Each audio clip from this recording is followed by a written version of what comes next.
Hello student, welcome in biology video tutorial. We are learning the topic that is control and coordination. आपण control and coordination हा topic शिकत आहोत. In this video lecture, we are going to learn about a general idea of central nervous system and in detail of the protective coverings of central nervous system. The human central nervous system, that is a part of human nervous system. The nervous system in human is well developed and complex. Human बीइंगमध्ये जी चेतासंस्था आहे ही खूप develop झालेली आहे आणि गुंतागुंतीची अशी एक प्रक्रिया आहे. It is broadly classified into three parts that are central nervous system, peripheral nervous system and autonomic nervous system. The short form that are known as CNS, PNS and ANS. Central nervous system हा जो भाग आहे हा बॉडीच्या central पार्टमध्ये म्हणजे mid dorsal region जो आहे ह्या रिजनमध्ये असणारे जे दोन मेन ऑर्गन्स आहेत, for example brain and spinal cord, म्हणजे मज्जारज्जू आणि ब्रेन, हे जे दोन ऑर्गन्स आहेत हे सेंट्रल नर्वस सिस्टीमचे पार्ट आहेत. पेरिफेरल नर्वस सिस्टीम या सेंट्रल नर्वस सिस्टीमपासून ते आपल्या बॉडीमध्ये असणारे सर्व अवयव आहेत, ह्या अवयवांना जोडणाऱ्या ज्या काही नसा आहेत म्हणजे नर्व्ज आहेत. लास्ट टाइम आपण एका व्हिडिओमध्ये बघितलेलं आहे की नर्व सेल्स ज्या वेळेला एका सिरीजमध्ये एकमेकांना जॉईंट होतात तेव्हा ते अशा पद्धतीने नर्व्ज तयार करतात आणि अशा अनेक नर्व्ज एकत्रित येऊन जी एक फायबर लाईक स्ट्रक्चर तयार करतात त्यांना नर्व असं म्हटलं जातं. आणि ह्या सगळ्या नर्व्जच्या नेटवर्कला एकत्रित मिळून पेरिफेरल नर्वस सिस्टीम असं म्हटलं जातं, कारण की हा सेंट्रल नर्वस सिस्टीमपासून ते पेरिफेरल रिजनपर्यंत म्हणजे आजूबाजूच्या रिजनमध्ये जेवढे असणारे ऑर्गन्स आहेत त्यांना जोडणारा हा भाग आहे, म्हणून त्याला पेरिफेरल नर्वस सिस्टीम असं म्हटलं जातं. येणाऱ्या व्हिडिओ लेक्चरमध्ये आपण पेरिफेरल नर्वस सिस्टीमबद्दल सुद्धा अधिक माहिती जाणून घेणार आहोत. Then autonomic nervous system. There are so many organs in our body and that organs are running continuously without any attention of fully attention of ourselves. म्हणजे आपल्या अजाणतेपणी आपल्या बॉडीमध्ये असे अनेक ऑर्गन्स आहेत की ते सतत आपलं काम करत राहतात आणि हे जे कंट्रोल्स आहेत सतत त्यांचं काम करत राहू देण्याचे जे कंट्रोल्स आहेत हे कंट्रोल्स ऑटोनॉमिक नर्वस सिस्टीमने घडवून आणले जातात आणि ही जी सिस्टीम आहे यांना ऑटोनॉमिक नर्वस सिस्टीम असं म्हटलं जातं. येणाऱ्या व्हिडिओ लेक्चरमध्ये आपण याबद्दल सुद्धा इन डिटेल माहिती घेणार आहोत. Let's see the about the central nervous system. या व्हिडिओ लेक्चरपासून पुढचे काही 1-2 व्हिडिओ लेक्चर आपण सेंट्रल नर्वस सिस्टीम याबद्दल इन डिटेल माहिती घेणार आहोत. The brain and spinal cord are the part of central nervous system, that is CNS, which lies along the mid-dorsal axis. Human बीइंगचा हा जो मधला ॲक्सिस आहे, मधला भाग जो आहे त्याला मिड डॉर्सल ॲक्सिस असं म्हटलं जातं आणि ह्या मिड डॉर्सल ॲक्सिसमध्ये एकदम वरच्या ठिकाणी जो मोठा ऑर्गन आहे त्याला आपण ब्रेन असं म्हणतो आणि व्हर्टिब्रल कॉलमच्या व्हर्टिब्रल कॅनलमधून जाणारा हा जो एक पार्ट आहे सेंट्रल नर्वस सिस्टीमचा त्याला स्पायनल कॉर्ड असं म्हटलं जातं आणि हे दोन्ही पार्ट सेंट्रल नर्वस सिस्टीमचे आहेत. Let's see the main part of this video lecture. आता आपण या व्हिडिओ लेक्चरचा जो मेन पार्ट आहे त्याच्याकडे बोलूया. इन डिटेलमध्ये माहिती घेणार आहोत. That is about the protective coverings of central nervous system. Central nervous सिस्टीमच्या बाहेरच्या बाजूला ज्या काही प्रोटेक्टिव्ह कवरिंग्ज आहेत त्याची माहिती आपण घेऊया. Brain is enclosed within the brain box, that is also called as a cranium of the skull. Brain जो आहे हा ही जी बोनपासून तयार झालेली हा जो भाग आहे आतमध्ये पोकळ असणारा त्याला आपण मराठीमध्ये कवटी असं म्हणतो, त्याच्या आतमध्ये हा ब्रेन फुल्ली प्रोटेक्टेड अशा अवस्थेत असतो. Whereas the spinal cord occupies the vertebral canal of the vertebral column. आणि त्याचबरोबर स्पायनल कॉर्ड म्हणजे या ब्रेनच्या खालच्या बाजूला जो स्टेम असतो हा जो पार्ट आहे तो आपल्या पाठीमागे असणाऱ्या जो व्हर्टिब्रल कॉलम आहे ह्या व्हर्टिब्रल कॉलमच्या मधून एक कॅनाल जाते. कॅनाल म्हणजे या पद्धतीने हा एक व्हर्टिब्री दाखवलेला आहे. या व्हर्टिब्रीच्या मध्यभागी एक जागा असते, पोकळ जागा. ह्या पोकळ जागेतून सर्व व्हर्टिब्रीमधून हा काय जातो, स्पायनल कॉर्ड जातो. आणि या स्पायनल कॉर्डच्या ज्या पेरिफेरल नर्वस सिस्टीमच्या ज्या नर्व्ज आहेत ह्या नर्व्हसुद्धा या व्हर्टिब्रीमधून दोन्ही साईडला बाहेर आलेल्या असतात. तर अशा पद्धतीने हा स्पायनल कॉर्डसुद्धा ह्या व्हर्टिब्रल कॉलममध्ये प्रोटेक्टेड असतो. So these two are also the protection of the central nervous system, that are the cranium as well as the vertebral column. Inner to these bony coverings there are three protective membranes called as meninges. ह्या दोन्ही बोनी कवरिंग्सच्याही आतमधल्या बाजूला एक covering असतं आणि ते जे covering आहे ते 3 लेअरपासून बनलेलं आहे. त्याला मेनिंजेस असं म्हटलं जातं. It protect the brain and spinal cord.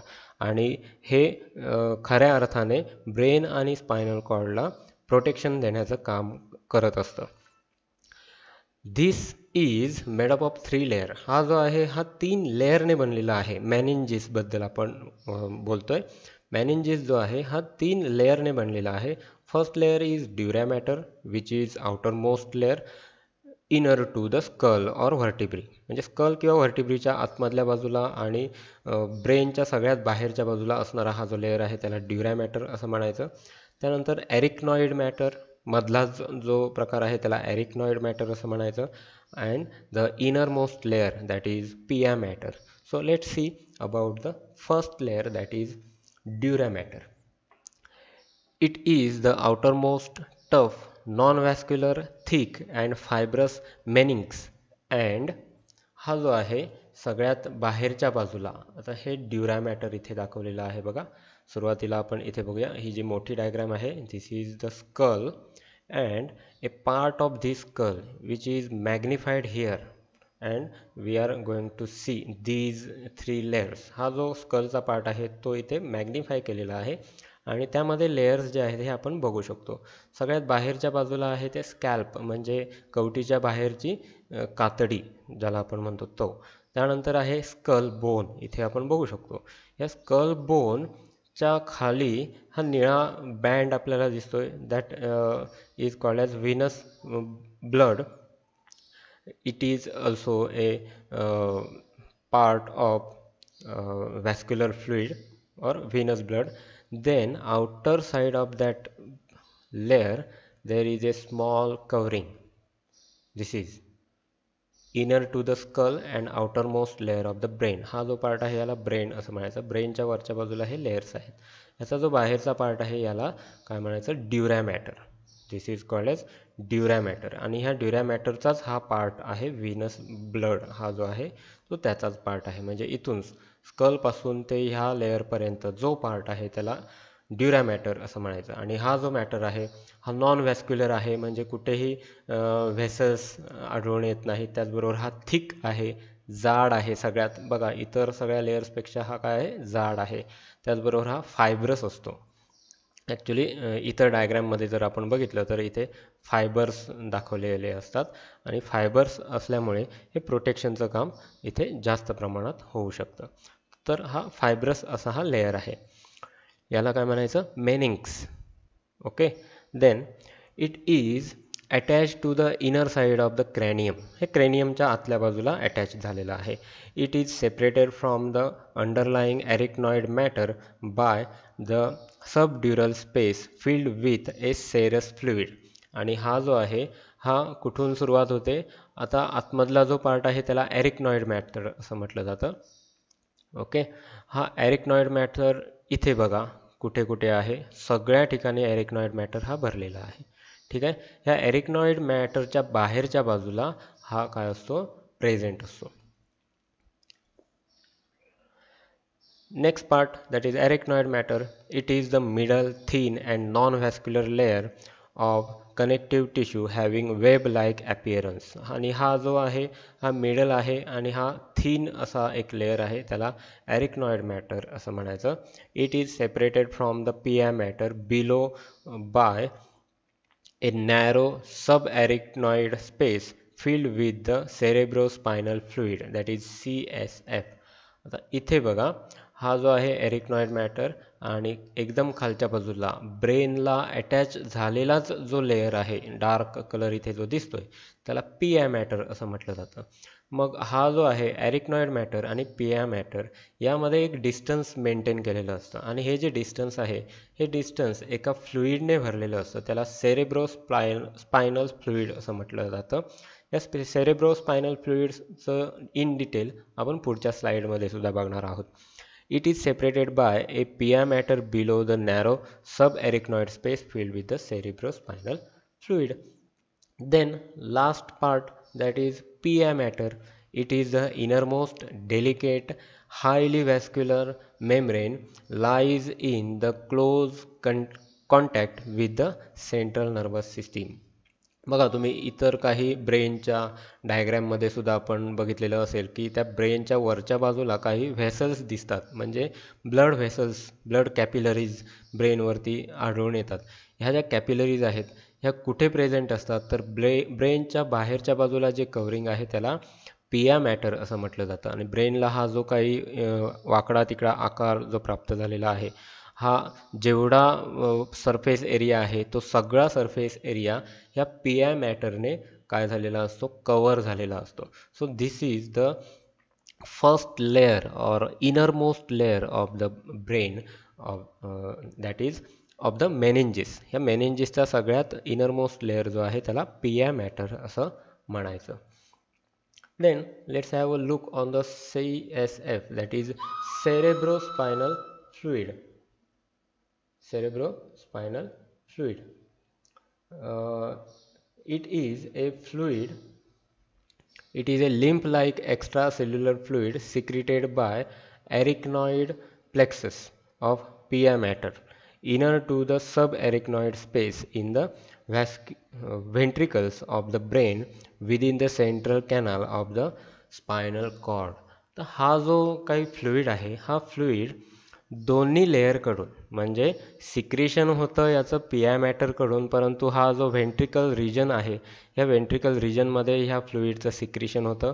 त्याचबरोबर हा जो स्पायनल कॉर्ड खाली गेलेला आहे व्हर्टिब्रल कॉलममध्ये, ह्या स्पायनल कॉर्डचा जर आपण TS म्हणजे ट्रान्सफर सेक्शन घेतला तर तो आपल्याला या पद्धतीचा ट्रान्सफर सेक्शन दिसतो. या ट्रान्सफर सेक्शनमध्ये सुद्धा हा जो मिड डॉर्सल रिजन जो आहे आतमध्ये जो एक सर्कस गेलेला आहे या सर्कस रिजनमधून हे जे फ्लुइड आहे हे फ्लुइड सिक्रीट होत असतं. आणि हे सिक्रीट झालेलं फ्लुइड पिया मॅटरच्या बाहेरच्या बाजूला आणि ॲरिकनॉइड मॅटरच्या आतमधल्या बाजूला हे काय होत राहतं, फ्लोट होत राहतं. आणि यामुळे एक स्पेस ऑक्युपाय केला जातो आणि हा स्पेस जवळपास 100 to 120 CC म्हणजे क्युबिक सेंटीमीटर एवढी जागा हे व्यापून घेतलेली असते. ह्या फ्लुइडला सेरेब्रोस्पायनल फ्लुइड असं म्हटलं जातं. The CSF is secreted by the P I mater. हा काय आहे, पी आय मॅटरने सिक्रेट केलेला आहे. And the choroid plexus and the epididymal cell lining the ventricles of the brain and central canal of the spinal cord. आणि हा जो आहे पी आय मॅटर त्याचबरोबर व्हेंट्रिकल्सने सिक्रेट केलेला आहे आणि स्पायनल कॉर्डने सुद्धा सिक्रेट केलेला आहे. The 3 openings in the roof of the medulla oblongata helps in draining out the CSF cerebrospinal fluid from the brain to the outside. आणि हा जो ब्रेनच्या किंवा पिया मॅटरच्या आतमधल्या बाजूला जो सिक्रीट झालेला CSF आहे हा बाहेर येण्यासाठी मेडुला ॲब्लॉंगेटा म्हणजे ह्या ब्रेन स्टेमच्या ठिकाणी हा जो पार्ट आहे याला मेडुला ॲब्लॉंगेटा म्हटलं जातं. ह्या पार्टच्या रिजनमधून हा बाहेरच्या बाजूला ड्रेन केला जातो, म्हणजे बाहेरच्या बाजूला हा सिक्रेट केला जातो आणि इथून याचं ओरिजिन आहे. म्हणजे इथून हा सेरेब्रोस्पायनल सिक्रेट केला जातो आणि तो सगळीकडे हा ॲरिकनॉइड मॅटर आणि पिया मॅटर यांच्यामध्ये संपूर्ण सेंट्रल नर्वस सिस्टीमपर्यंत पसरलेला असतो. संपूर्ण सेंट्रल नर्वस सिस्टीम याचा अर्थ स्पायनल कॉर्ड जिथपर्यंत आहे तिथपर्यंत हा सेरेब्रोस्पायनल फ्लुइड हा पसरलेला आहे. ओके, म्हणजे व्हर्टिब्रीच्या शेवटच्या टोकापर्यंत हा सेरेब्रोस्पायनल आपल्याला आढळून येऊ शकतो. फंक्शन्स. आता हे मेनिंजिस आणि सेरेब्रोस्पायनल फ्लुइड हे दोघे मिळून काही फंक्शन ॲक्ट करतात. हे फंक्शन्स काय आहेत हे आपण थोडक्यात आपण इथे बघूया पुढे. The meninges and cerebrospinal fluid act as a shock absorber. हे जे आहेत हे काय करतात, शॉक ॲब्झॉर्बर, म्हणजे इथे इलेक्ट्रिक शॉकचा अर्थ नाही आहे, तर तो मेकॅनिकल शॉक आहे. And protect the brain and spinal cord from the mechanical injuries. यामुळे काय होतं, मेकॅनिकल इंजुरी म्हणजे सहज आपलं डोकं जरी चुकून एखाद्या ऑब्जेक्टवरती आदळलं, भिंतीवरती आदळलं किंवा कोणत्याही अनएक्सपेक्टेड ऑब्जेक्टवरती जर आदळलं, तरीसुद्धा आपला जो ब्रेन आहे त्याला सहजा इंजुरी पोचत नाही. त्याचं कारण म्हणजे काय, स्कल जे आहे हे मेकॅनिकली स्ट्रॉंग असतं, तरीसुद्धा आतमधल्या बाजूला जो डेलिकेट ब्रेन आहे तो काय होऊ शकतो, मेकॅनिकल एका स्पीडने जर एखाद्या ऑब्जेक्टला आदळलं डोकं, तर ते जो डेलिकेट पार्ट आहे तो एका बाजूला सरकू शकतो किंवा त्या ठिकाणी आतमधल्या बाजूला मेकॅनिकल इंजुरीज होऊ शकतात. मग ह्या मेकॅनिकल इंजुरीज प्रोटेक्ट करण्याचं काम किंवा इंजुरीज होऊ नये याच्यासाठी हे दोघे मिळून काम करतात. ते कोणते आहेत तर 3 लेयर्स जे आहेत मेनिंजिसचे आणि सेरेब्रोस्पायनल फ्लुइड, हे मेकॅनिकल शॉक ॲब्झॉर्बर म्हणून ॲक्ट होतात. It also maintain the constant pressure inside the cranium. त्याचबरोबर हा जो सेरेब्रोस्पायनल फ्लुइड जो आहे हा स्वतःचा व्हॉल्यूम कमी जास्त करून ब्रेनमध्ये असणारा जो एक स्टॅटिक प्रेशर मेंटेन राहायला पाहिजे तो मेंटेन ठेवायचं काम हा सेरेब्रोस्पायनल फ्लुइड करत असतो. म्हणजे ह्या लेअरमुळे काय होतं, ब्रेनचं जे प्रेशर आहे हे मेंटेन राहतं. It helps in exchange of nutrient and the waste between the blood and brain tissue. त्याचबरोबर ब्रेनला लागणारा जो ऑक्सिजन आहे तो प्रोव्हाइड करायचं कामसुद्धा हे लेअर करतात. त्याचबरोबर ब्रेन हा सेलपासूनच तयार झालेला आहे. सगळे नर्व सेल्स त्याच्यामध्ये असतात. सेल आहे याचा अर्थ तिथे मेटाबॉलिझम चालतं. मेटाबॉलिझमसाठी ऑक्सिजनची गरज लागते. त्याचबरोबर त्या मेटाबॉलिझममुळे वेस्ट प्रोडक्ट निर्माण होतात. मग निर्माण झालेले वेस्ट प्रोडक्टसुद्धा ब्लडपर्यंत पोचवायचं काम हे दोघे मिळून करतात. सेरेब्रोस्पायनल फ्लुइड त्याचबरोबर मेनिंजिस हे दोघेही हे फंक्शन कॅरी करतात. It helps in the supply of oxygen two the brain. हे ब्रेनला ऑक्सिजन सप्लाय करायचं कामसुद्धा करतात. It protect the brain from the desiccation. Desiccation याचा अर्थ काय, तर एखाद्या ऑर्गनमध्ये जर पाण्याची कमतरता झाली तर त्याला डेसिकेशन असं म्हटलं जातं. म्हणजे ब्रेनमध्ये पाण्याची लेवलसुद्धा मेंटेन ठेवायचं काम, water level, to check the water level.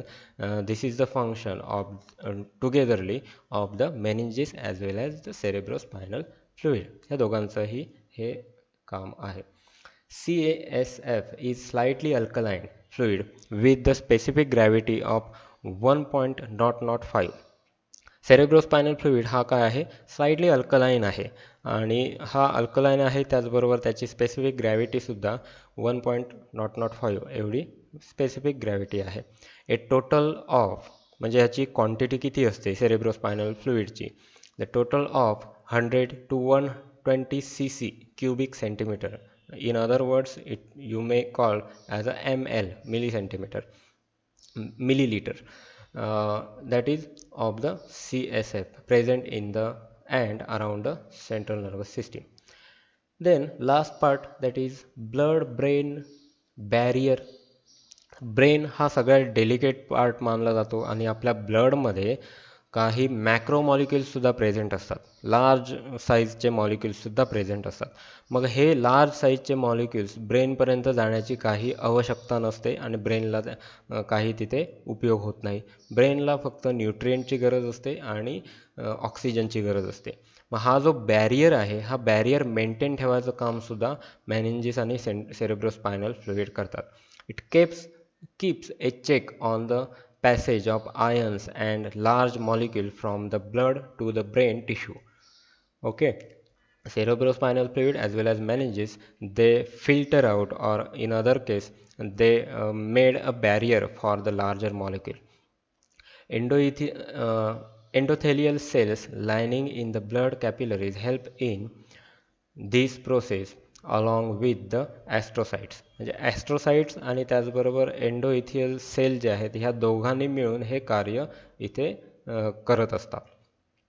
Cerebrospinal fluid is continuously generated by the epididymal cell lining in the ventricles and central canal and simultaneously drained out of the brain into the bloodstream. आणि त्याचबरोबर हा जो cerebrospinal fluid आहे हा secret करायचं काम सुद्धा व्हेंट्रिकल्स आणि स्पायनल कॉर्ड करत असतात. आणि हे जे मगाशी आपण म्हणालो की एक प्रेशर मेंटेन करायचं काम केलं जातं. म्हणजेच जर सेरेब्रोस्पायनल फ्लुइड जास्त व्हॉल्यूममध्ये प्रेझेंट असेल तर ब्रेनमध्ये काय होऊ शकतं, प्रेशर इन्क्रीज होऊ शकतो. आणि सेरेब्रोस्पायनल फ्लुइड हे जर कमी व्हॉल्यूमने तयार झालं तर तो प्रेशर कमी होऊ शकतो. मग हे कमी जास्त करायचं काम ह्या मेकॅनिझमने चालतं. म्हणजेच काय, ब्रेनमध्ये किंवा हा जो इपिडेडायमल सेल जे आहेत एपिडेमल सेल्स जे आहेत यामध्ये सेरेब्रोस्पायनल फ्लुइड सिक्रेट करायचं काम चालतं. आणि हे ब्रेनमधून बाहेर ब्लड स्ट्रीममध्ये जर नेलं गेलं तर सेरेब्रोस्पायनलचा व्हॉल्यूम हा कमीसुद्धा केला जातो. तर अशा पद्धतीने व्हॉल्यूम चेकसुद्धा इथे मेंटेन ठेवलं जाऊ शकतं. So this is about the protective layers about the brain, and hope you have understand all the points in this video lecture. For in detail notes you can find the description box of this video. Thank you.